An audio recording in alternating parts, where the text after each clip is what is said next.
Let me guess, it has something to do with your trauma. That was a comment that was left recently on one of my posts that left me really evaluating how people view individuals who've gone through things. I have always said that my trauma and my experiences are not an excuse, they're an explanation. And I think it's crucial that we understand that point, that people can be explaining why they got to a behavior or a thinking pattern or anything in their life, and that not be something that says, hey, I'm excusing anything at all. I was 31 years old before I spoke at all about my childhood essay and my mental health and the desire to not be alive. And part of it was for the attitude like that people were going to see me as either attention seeking or looking for an excuse or seeking to get sympathy from people, which none of that has ever been the case. We all witness something tragic happen and we say to them and to other people, why didn't they say anything? And we would have helped, we would have supported. But then when people do open up individually, collectively, we want to demonize them and push them out and tell them to get over it. It's not that big of a deal.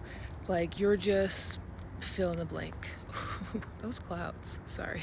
But what that tells me is that we have a complete misunderstanding of like how trauma does impact us. Like, I went through childhood essay when I was 12 years old, and that impacted every single facet of my life. And it was only through evaluating and seeking to heal over the last 10 years that I realized how much the tendrils of that have gone into every little area. And understanding that has given me empowerment to seek healing. So while you try to shame me for talking about things that are real and doing so in a way that I hope seeks to help other people evaluate their life and themselves, like, I reject that. I'm not going to accept that. I'm not going to be afraid to continue to show the like little breadcrumbs of how things become added upon one another. I've also gotten, there she goes, always the victim. Yeah, unfortunately, I have been a victim in my life, but I'm not a capital victim.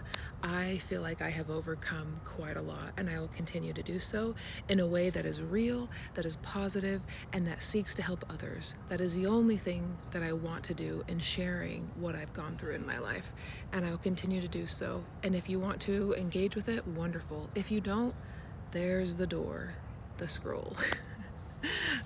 Wishing you a beautiful morning. Check that out. Utah's killing it today.